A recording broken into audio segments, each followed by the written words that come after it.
Sophie claqua la porte de l'appartement avec une violence qui fit trembler les murs. Son cœur battant la chamade alors que les mots de Camille résonnaient encore dans sa tête comme un verdict implacable. En une fraction de seconde, tout son monde s'était effondré, révélant que la femme qu'elle aimait n'était pas celle qu'elle croyait être. Et maintenant, face à cette trahison, elle devait choisir entre le silence qui la protégeait ou la vérité qui risquait de tout détruire. Sophie marchait d'un pas rapide dans les rues animées de Paris, le vent frais de l'automne fouettant son visage. Elle travaillait comme graphiste dans une petite agence de publicité du Marais, un quartier qu'elle adorait pour son mélange de créativité et de liberté.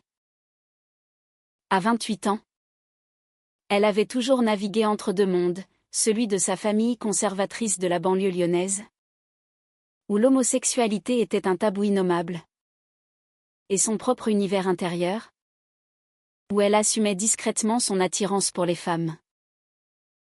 Elle n'avait jamais osé en parler ouvertement, craignant les jugements et les rejets. Mais ce jour-là, une nouvelle collègue arrivait, et les rumeurs circulaient déjà. Camille, une activiste lesbienne connue pour ses engagements dans les associations LGBTQ+. Lorsque Camille entra dans le bureau, Sophie sentit un frisson la traverser. À 30 ans, Camille était une blonde aux yeux bleus perçants, avec une assurance qui imposait le respect. Elle portait un tailleur pantalon ajusté qui soulignait sa silhouette athlétique, et son sourire franc illuminait la pièce. Bonjour à tous. Je suis ravie de rejoindre l'équipe, dit-elle d'une voix chaude et confiante. Sophie, assise à son poste, ne put s'empêcher de la fixer. Il y avait quelque chose de magnétique chez elle, une énergie qui contrastait avec la prudence habituelle de Sophie. Pendant la pause café, elles se retrouvèrent seules près de la machine. J'ai entendu dire que tu es impliquée dans des causes importantes, osa Sophie. Son cœur battant. Camille rit doucement. Oui. Je milite pour les droits des femmes et de la communauté queer. Et toi? Sophie hésita. Puis murmura, Je soutiens ça. Mais discrètement. Leurs regards se croisèrent, et Sophie sentit une connexion immédiate, comme si Camille voyait au-delà de ses barrières. Les jours suivants, leur relation professionnelle évolua rapidement en amitié. Elles déjeunaient ensemble, partageant des anecdotes sur leur vie. Camille racontait ses manifestations à la Pride, ses combats contre les discriminations, et Sophie écoutait, fascinée mais envieuse. Tu devrais venir avec moi un jour, suggéra Camille. Sophie secoua la tête. Ma famille. Ils ne comprendraient pas. Camille posa une main sur son bras. Un geste qui envoya des étincelles dans tout son corps. Tu n'es pas obligé de tout leur dire tout de suite. Mais vivre dans le mensonge, ça te ronge de l'intérieur. Sophie savait qu'elle avait raison. Mais la peur l'empêchait d'avancer. Pourtant, au fil des semaines, leurs conversations devinrent plus intimes. Un soir, après un after-work, elles se promenèrent le long de la Seine. La nuit tombait, et les lumières de la ville scintillaient sur l'eau. Camille s'arrêta, se tourna vers Sophie. Je t'aime bien. Plus que comme une amie, avoua-t-elle. Sophie. Le souffle court. Répondit, moi aussi. Leur premier baiser fut doux. Hésitant. Mais il scella un lien qu'elle ne pouvait plus ignorer. Cependant, les doutes de Sophie ne tardèrent pas à surgir. Elle rentra chez elle ce soir-là, l'esprit en tumulte. Son appartement, Un petit studio dans le 11e arrondissement était son refuge. Mais ce soir, il lui semblait étouffant. Elle pensa à sa mère, qui appelait chaque semaine pour demander si elle avait rencontré un gentil garçon. À son père, fervent catholique, qui citait la Bible pour justifier ses vues traditionnelles sur le mariage. Comment leur dire? Et si Camille, avec son militantisme ouvert, la poussait à sortir du placard trop vite? Le lendemain, au travail, Sophie évita un peu Camille, prétextant une charge de travail. Mais Camille la coinça dans la salle de réunion. Qu'est-ce qui se passe? Tu regrettes? Sophie secoua la tête. Non. C'est juste compliqué. Camille soupira. La ville est toujours pour nous. Mais on peut y arriver ensemble. Sophie céda. Et leur relation s'approfondit. Elles passaient des week-ends chez l'une ou l'autre, explorant Paris main dans la main, loin des regards familiers. Pourtant, les fissures apparurent bientôt. Lors d'une dîner avec des amis de Camille, tous ouvertement queer, Sophie se sentit mal à l'aise. Les discussions tournaient autour de communautés ratées, de familles qui rejetaient, mais aussi de victoires. Et toi, Sophie? Quand as-tu dit à tes parents? Demanda une amie. Sophie balbutia, je.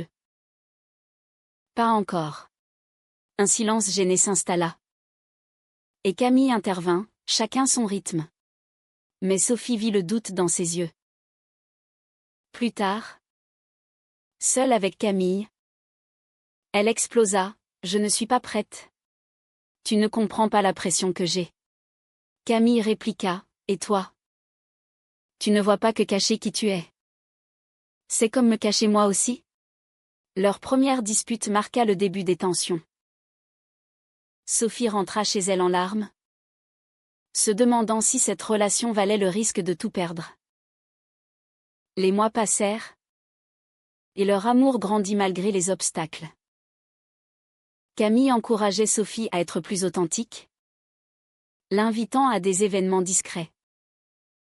Sophie, de son côté, essayait de concilier ces mondes.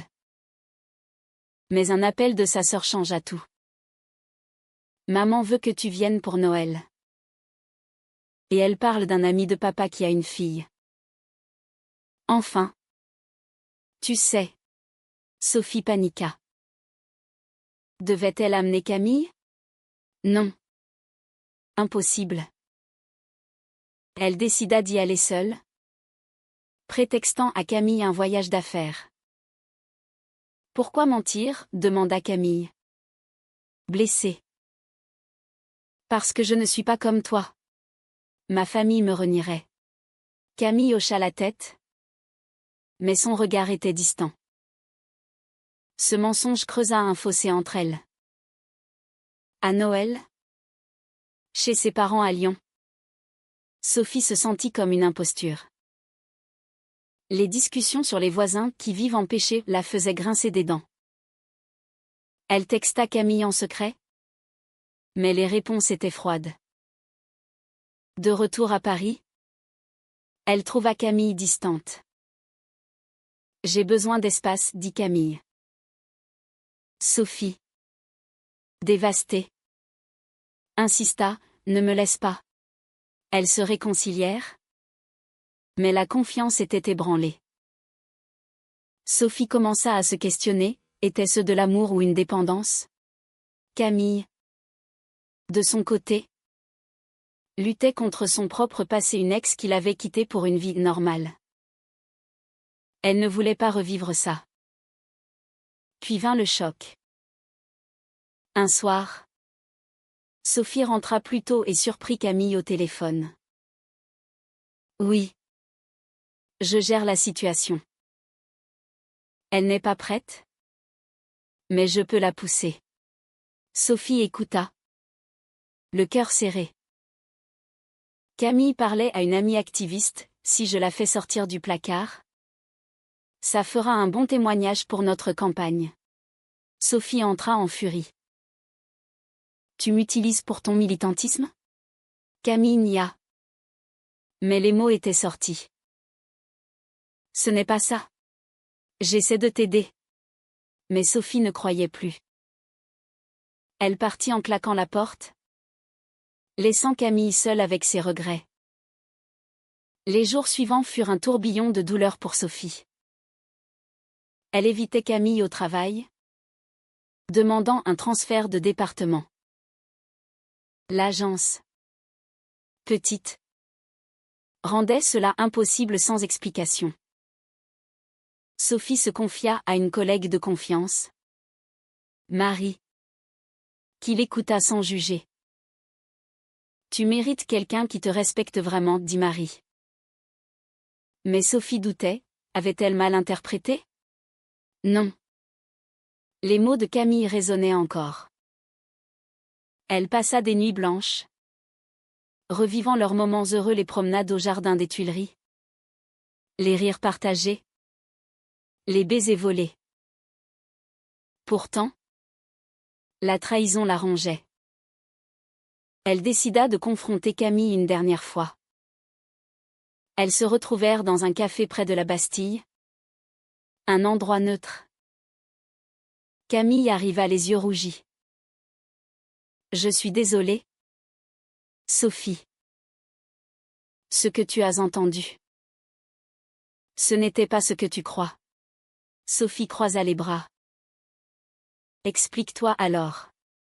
Camille avoua, j'ai parlé à mon ami parce que je suis frustrée. Je t'aime. Mais voir toi te cacher me fait mal. Et oui. J'ai pensé que ton histoire pourrait inspirer d'autres. Mais ce n'était pas mon but principal. Sophie sentit la colère monter. Tu as pensé à m'utiliser comme un témoignage? C'est de la manipulation? Camille pleura. Non. C'est de l'amour maladroit. J'ai grandi dans une famille ouverte. Je ne comprends pas ta peur. Sophie répliqua, et moi? Je ne comprends pas ton insistance. Tu me pushes parce que tu veux que je sois comme toi. Pas parce que tu m'acceptes tel que je suis. La discussion dégénéra en dispute. Sophie accusa Camille d'être égoïste. Camille reprocha à Sophie sa lâcheté. Elles partirent chacune de leur côté, le cœur brisé. Sophie rentra chez elle et appela sa sœur, Élise, la seule famille en qui elle avait confiance. J'ai besoin de te parler, dit-elle. Élise, de 5 ans son aînée, écouta patiemment. Sophie raconta tout, son attirance pour les femmes, sa relation avec Camille, la trahison. Élise fut choquée mais supportive. Maman et papa. Ils ne l'accepteront pas facilement.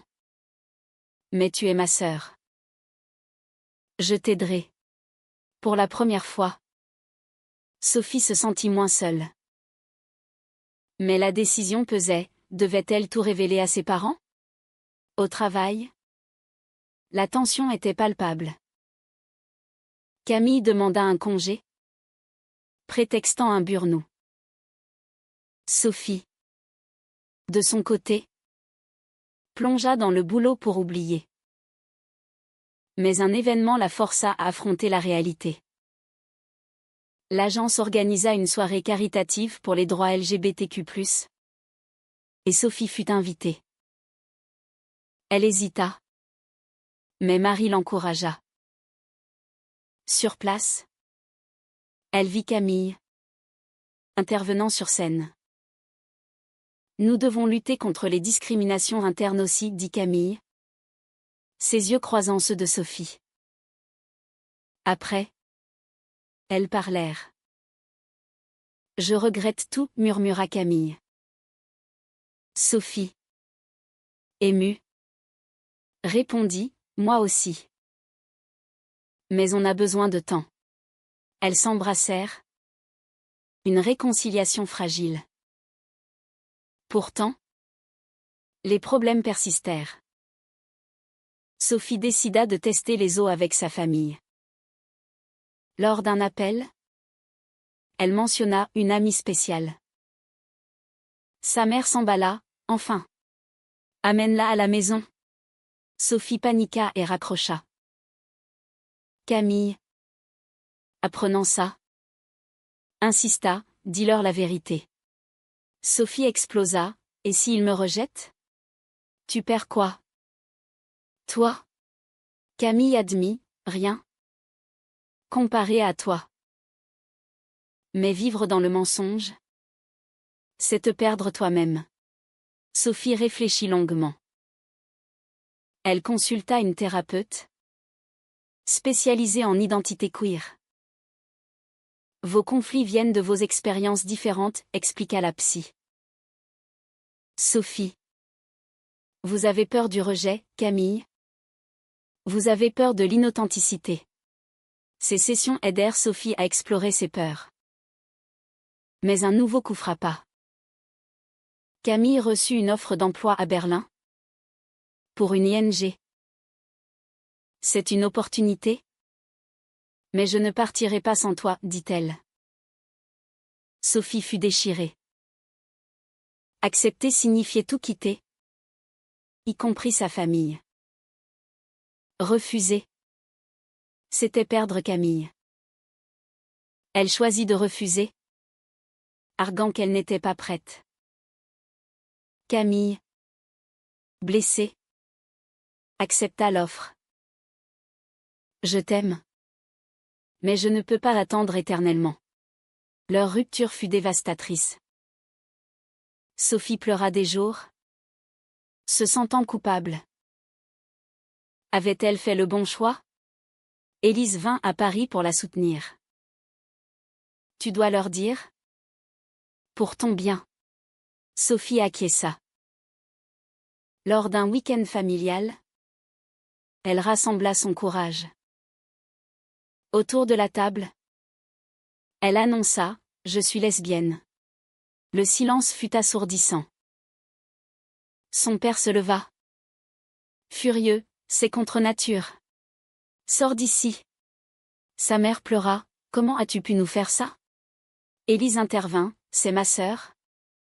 Et je l'aime. Mais le mal était fait. Sophie partit. Le cœur en miettes, se réfugiant chez Élise. De son côté, Camille à Berlin luttait avec ses regrets. Elle envoya un message, je pense à toi. Sophie répondit. Mais la distance était trop grande. Sophie commença à militer discrètement, rejoignant un groupe de soutien. Elle rencontra d'autres femmes dans sa situation, apprenant à naviguer entre ces mondes. Mais la perte de Camille la hantait. Des mois s'écoulèrent, et Sophie se reconstruisit lentement. Elle quitta son job pour un poste dans une agence plus inclusive, où elle pouvait être elle-même sans peur. À 29 ans maintenant, elle participait à des ateliers sur l'acceptation de soi. Pourtant, les cicatrices restaient. Sa famille était divisée, Élise la soutenait. Mais ses parents refusaient de lui parler. Chaque appel ignoré était une lame dans le cœur. Sophie se demanda souvent si révéler la vérité en valait la peine. La liberté avait un prix élevé. Un jour, elle reçut un email de Camille, je reviens à Paris pour une conférence. On peut se voir? Sophie hésita, mais accepta. Elles se retrouvèrent au Louvre, un lieu symbolique de beauté et de complexité. Camille avait changé, plus mature, avec des rides d'expérience autour des yeux. Berlin m'a fait grandir, dit-elle. J'ai réalisé que je t'ai poussé trop fort. Sophie hocha la tête. Et moi? Que j'ai fui trop longtemps. Elles parlèrent des heures, revivant le passé. Une étincelle renaquit. Mais avec prudence. Pas de pression cette fois, promit Camille. Elles recommencèrent doucement, des cafés. Des promenades. Sophie parla de son coming-out familial.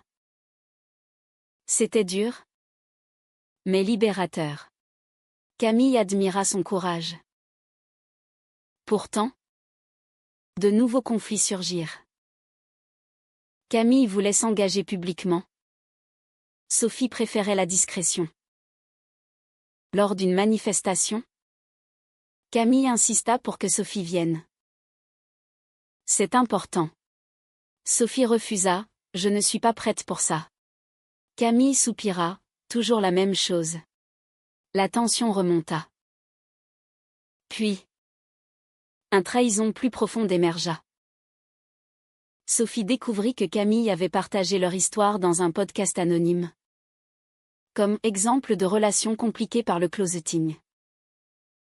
Furieuse, Sophie confronta, tu m'as promis. Camille défendit, c'était anonyme. Pour aider d'autres. Sophie vit rouge, c'est toujours pour l'aider. Mais à mes dépens. Elle rompit définitivement. Bloquant Camille. Seule à nouveau, Sophie affronta ses démons. Elle voyagea en Provence, chez une tante ouverte d'esprit, pour réfléchir. Là, elle écrivit un journal, explorant ses choix. Avait-elle été trop prudente? Camille trop insistante? La société les avait-elle forcés à ces extrêmes? De retour à Paris, elle rejoignit une association, aidant d'autres femmes à naviguer leurs identités. Cela lui donna un but. Mais le destin frappa encore. Élise appela, papa a eu une crise cardiaque. Sophie rentra à Lyon en urgence. À l'hôpital, son père, faible, la regarda, je suis désolée. Ma fille. J'ai eu tort. Les larmes coulèrent. Sa mère ajouta, on t'aime. Tel que tu es. La réconciliation fut émouvante, mais fragile. Sophie réalisa que le temps guérissait. Mais les blessures restaient. Camille, apprenant pour le père de Sophie via des amis communs, envoya des fleurs. Sophie l'appela, merci. Elles parlèrent, mais sans romance. On a grandi grâce à ça, dit Camille. Sophie acquiesça. Mais au fond, elle regrettait. Avec le temps, Sophie s'épanouit. Elle rencontra une nouvelle femme. Laura. Une professeure de 32 ans. Discrète comme elle. Leur relation était calme. Sans drame. Pas de militantisme forcé. Juste de l'amour simple. Sophie se sentait en paix. Pourtant, lors d'une conférence LGBTQ+, elle croisa Camille. Elles discutèrent poliment. Camille était en couple avec une activiste. Je suis heureuse, dit-elle. Sophie sourit, moi aussi. Mais un pincement au cœur persistait. Un soir, Sophie reçut un appel anonyme. C'était une jeune femme inspirée par le podcast de Camille. Votre histoire m'a aidé à sortir du placard. Sophie fut choquée, était-ce positif? Elle contacta Camille, ton témoignage a aidé quelqu'un. Camille répondit, c'était le but. Sophie réfléchit, les choix de Camille étaient-ils égoïstes ou altruistes? La vie continua. Sophie aida sa famille à s'adapter, organisant des dîners où ils discutaient ouvertement. Son père, Remis. Lisait des livres sur l'homosexualité. J'ai été aveugle, admit-il. Sophie pardonna. Mais n'oublia pas la douleur. Cependant, un scandale éclata. Camille fut accusée de plagiat dans son militantisme, utilisant des histoires personnelles sans consentement. Sophie, apprenant ça, se sentit validée dans sa colère. Elle témoigna anonymement contre Camille. Un choix moral difficile. Était-ce de la vengeance ou de la justice? Camille perdit son job. Sa réputation ternie. Elle contacta Sophie, « Tu m'as trahi. » Sophie répliqua, « Comme tu l'as fait avec moi. » Leur confrontation finale fut intense. Pleine de regrets et d'accusations. On s'est aimé. Mais on s'est détruite, conclut Sophie. Des années plus tard, Sophie, à 35 ans, regardait en arrière.